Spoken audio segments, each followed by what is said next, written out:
Welcome to Penrose Learning, where we make understanding easy. In this video, I will explain how to make popsicles. First, gather your ingredients like fresh fruit, juice, or yogurt. You'll also need popsicle molds and sticks. Think about what flavors you love most, whether it's a simple fruit juice or a creamy yogurt blend. Having everything ready makes the process smooth and fun for everyone involved. This initial step sets the stage for delicious treats. Next, it's time to prepare your popsicle mixture. Add your chosen fruits, juice, or yogurt to a blender. Blend until it reaches your desired consistency. Some prefer it perfectly smooth, while others enjoy small fruit chunks.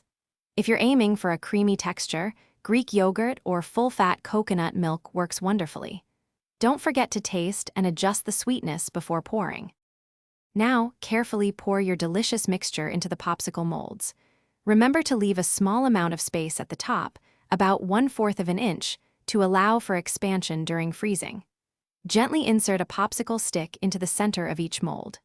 Place the filled molds into the freezer and let them chill for at least 4 hours, or until they are completely solid. Once your popsicles are frozen solid, it's time to unmold them.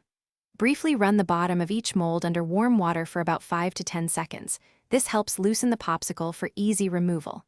Gently pull on the stick, and your homemade treat should slide right out. Enjoy your refreshing, custom-made popsicles. And speaking of staying cool, check out the Oala water bottle mentioned in the description. You'll find a link to that and other great deals there. Enjoy your homemade treats. Thanks for watching. If this was helpful, leave a like and consider subscribing. See you next time.